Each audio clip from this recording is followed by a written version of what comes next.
Yes! Look at this. A deal has been struck. Business has been done. We have new partners around here, and we are very excited.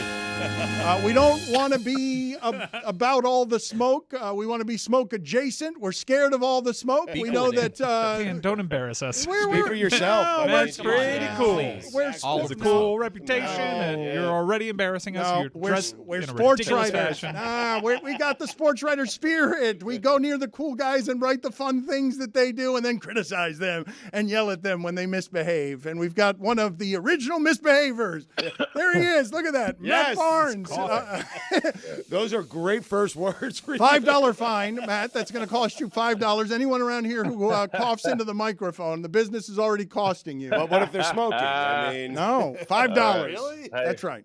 Well, I guess with the new money I'm making, I'll be coughing a lot. Well, I will tell you on the front end, so that I don't put this on you, and I already told our audience this, that I am thrilled to be in business with you guys, and we are for a number of different reasons, but chief among them, because you're one of the most authentic things going anywhere in media, not just sports media. Like, people know that these two guys at the center of this thing, and Rachel Nichols, that they are about the...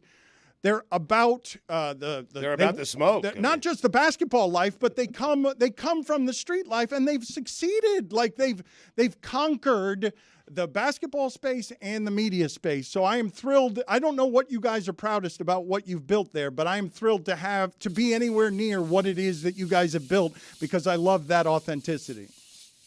Well, thank you, Dan. I appreciate it. It's an honor to, be who Jack and I were throughout our careers. Role players, solid guys, sometimes get in trouble, sometimes line steppers, but to be able to cross over in this media space. And once we found our voice, and more importantly, found our footing, we took off with it. And to think 4 years later that we would be signing a partnership with you guys, signing another deal with DraftKings and kind of the world as our oyster, so to speak, in this content space, would have never thought it'd be possible. Matt, Dan was telling me that when he was out in L.A., you did some sort of vibe test on LeBatard. And so I'm wondering, after that test, why you still agreed to partner with us.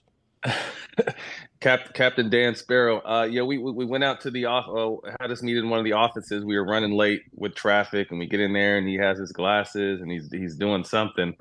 So we just kind of want to go in there and kick the tires and see what Dan was about. Obviously, me working for ESPN in the past, and Dan, I was a fan of the show. Got a chance to come on him and his father's show a few times, and was just always a fan of the authenticity, the realness, and really what you stood for. You stood for more than sports, and that's definitely what Stack and I are. And sometimes it's caused issues, and sometimes we've been looked down upon, but to stand on what you believe has always been important to myself and to Jack. And knowing that about you already, once we met and kicked the tires around and saw what you guys were about, I was excited. As soon as I left that meeting, I called Brian Daly and told him, like, we found some great partners that I know we can create some special content with.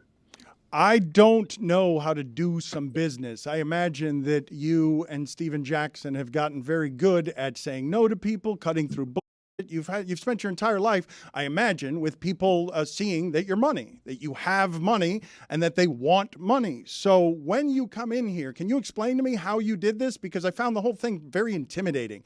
You come in, and it's just your guys. I don't know them, and you really are there just to look at me and be like, is this person someone that we want to do business with? Because we don't do business with everybody. Amazing. We got to be careful about it. It really is a massive upset They that you said passed yes. this vibe check. Crazy.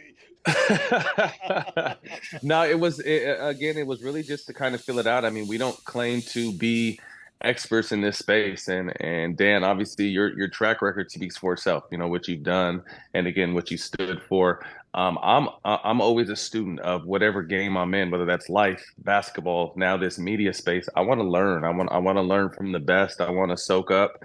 I feel like I can add to any conversation through my life experiences. So, we sat, the second we left, we all three were, just talking about this, like we can really do some good stuff, because your guys' lens is different from our lens, but it's the same goal. So to be able to incorporate what you guys see and what you guys do and feel and then add a player's point of view through a player's eye and mind. I think bringing those two worlds together, I don't know too many people that are doing that. And, to do it under your guys' umbrella as a partnership and along with DraftKings, I can't wait to get to work. I'm honored to be your mentor. I am. I got you, buddy. Appreciate that. I got you. Whatever you need, I got you, man. Okay. Well, For the uninitiated, what are you trying to do in the media space? Why is this exciting to you? To create a platform for my brothers and sisters to tell their truth. Dan, you've been in the media for a long time. I was an athlete. There you go. Get it in. Breathe it in. It's coming. I got you. It's coming to South Beach. Yeah. I've been a player for a long time, and sometimes there's a rift between the media and the players. So, when we started this space, we wanted to have, players speak for themselves, people speak for themselves, and have a safe place to do it. Fast forwarding now, seeing how well that worked, we wanted to be able to create content now for our brothers and sisters in this space and help them create and build, what we've been building for the last 4 years. So really excited about the slate we're building. Obviously can't announce it yet, but one I can announce, Dan and someone you're close to is Rachel Nichols, who has been a huge blessing to myself and Stack. Really kind of took us under her arm and kind of broke down the game when we got to ESPN. So blessed to have her in our circle. Our circle. But all the other people we're bringing as well. What are you? I want to talk to you about your crew, but what are you allowed to say? I've done some reporting on this, and Rachel doesn't want to talk about some of this stuff publicly, but what happened to her feels like it was super dirty, like conspired.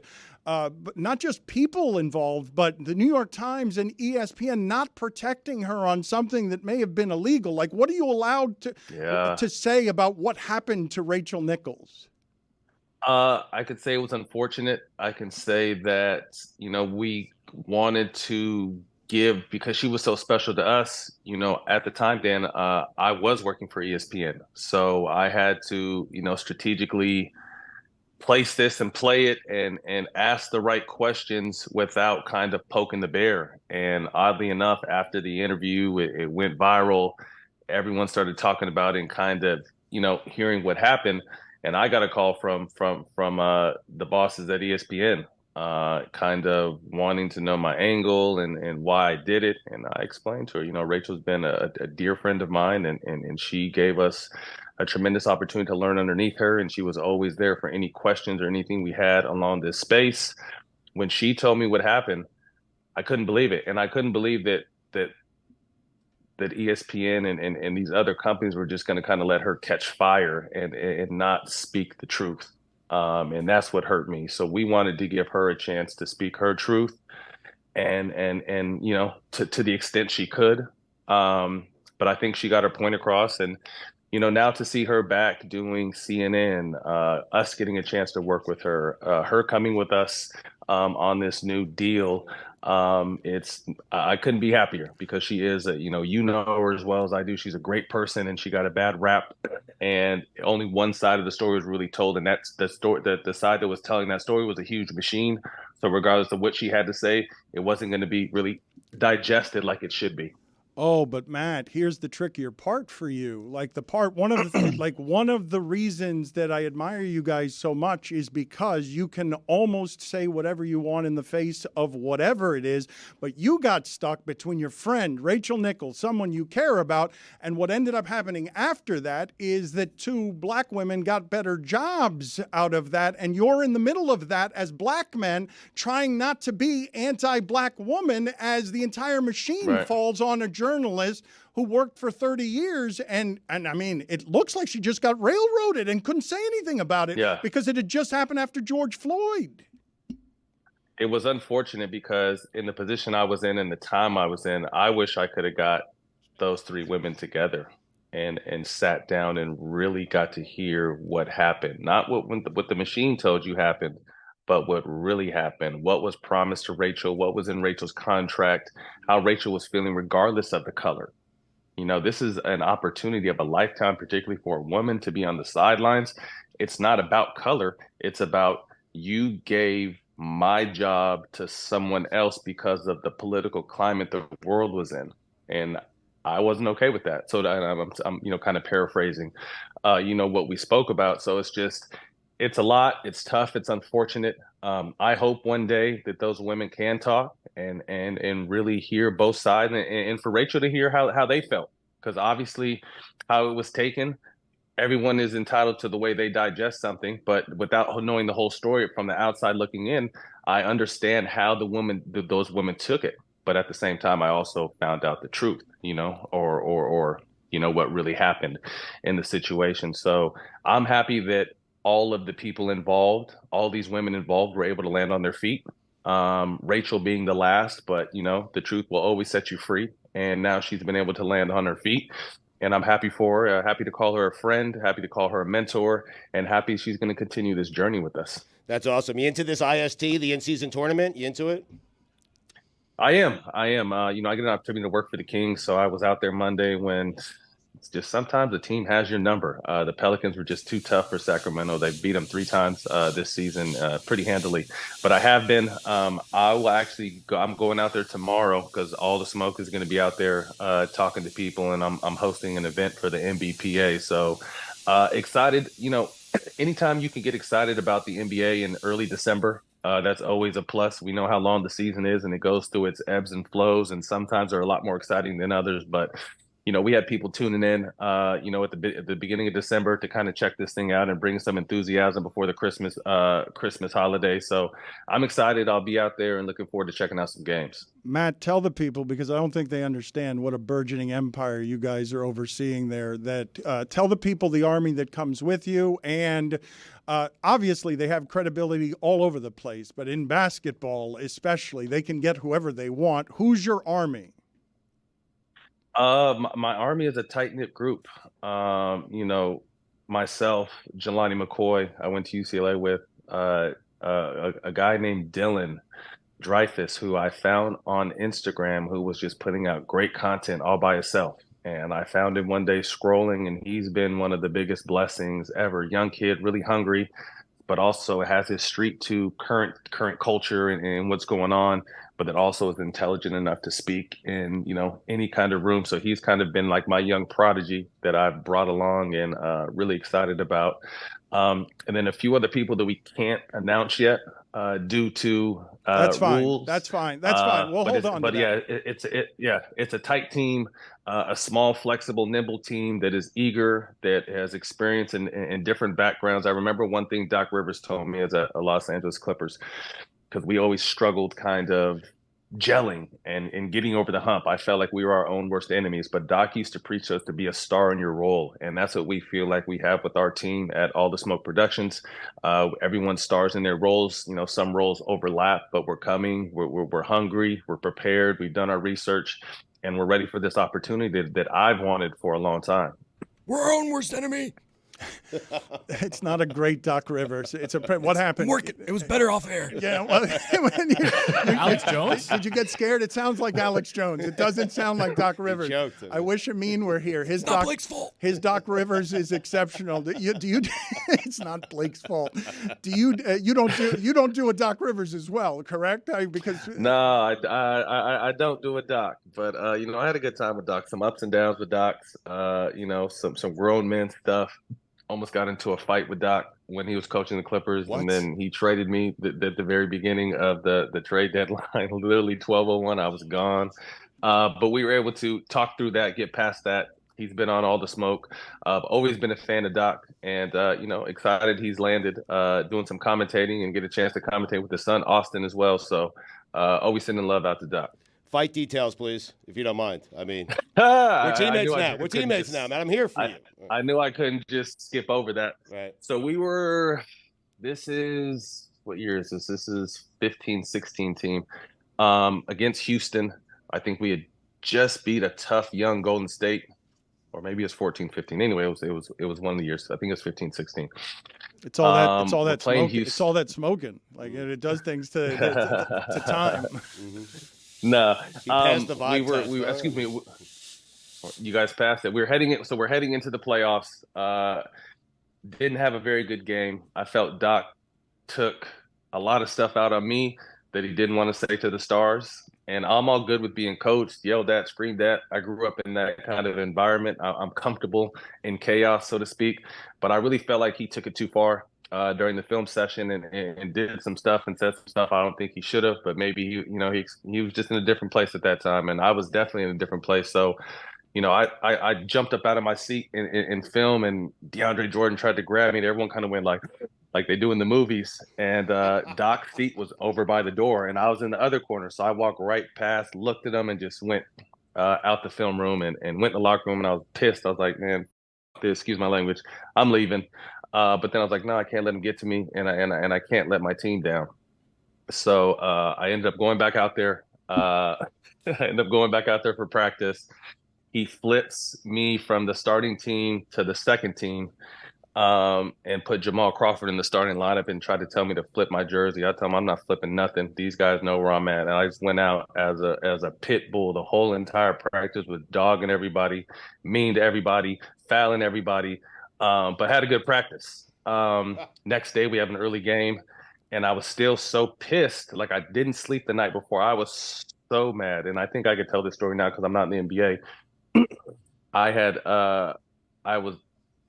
hadn't really been smoking up to that point that much in the season because I was in trouble. I got caught previous to that. And that day after practice, I found my cannabis. I started medicating, smoked the entire day, night, did not sleep. We had like a 12 o'clock game again, I want to say against the Portland Trailblazers. So we go in early for shoot around. And I just get into a yelling argument with Doc. I just couldn't let it slide. It pissed me off so much that he was wrong, didn't apologize. I couldn't let it slide. I went in on him, spoke my piece. We went to shoot around. We did shoot around. Then in the locker room, Mike Woodson tried to say something. So I got at Mike Woodson. Like, I was ready to go at Doc and Mike Woodson both. The players held us back. But it ended up being, that kind of fiery motivation that teams need to kind of put their foot on the gas pedal. And then again, fast forward, something else happened in Houston with James Harden's mom, and we got into another back and forth about it. So it was just kind of a tough little month window for us to where things almost happened. Glad they didn't, but I was traded from the Clippers. Sorry about that. You left out the detail, the detail I wanted, because I think if I were doing the journalistic vibe check on you, if I was trying to figure out how to do that, I would be asking you, what is the disrespect that makes Matt Barnes go from there to there when it's his boss, it's his employer? Like, there's a detail. He crossed some personal line. You are a professional. You can be coached. Yeah. Like, you're leaving a detail out there. Yeah, I mean, I'm a father. The way he was talking to me, how am I supposed to look at my kids when I let another man talk to me like that, no matter what his position is? And it was really just, again, it was two of our guys on our team that weren't doing what they should have did, and we got embarrassed by Golden State. And he wanted to criticize the two shots I took all game. As much as I bust my ass on that floor, guard anybody, run through a wall, fight for anyone, do what I want, I should never be questioned about my shots or how many shots I took or even my shot selection, because I'm just not that kind of player. If I'm open, I'll shoot it. If I have a rhythm, if not, I'm gonna make the right play. Took two shots that game. He criticized both of them, and combat that with what he was saying on just nitpicking. I wasn't having it. I wasn't having it. So I hope I'm glad nothing that really escalated. I hope we have no such disagreements here in this partnership. They vibe check you, Dan. They know. Okay, Matt, we are thrilled. It is exciting, and they're going to be traveling all over the place. They're already doing that, and they get all the biggest names. Everybody loves them. Thank you, Matt. It is a thrill to have you on board. Dan, real quick, just want to thank you and John Skipper, obviously, for taking a chance on myself and Stack and our team. And promise we won't let you guys down. Looking forward to this partnership. You are welcome.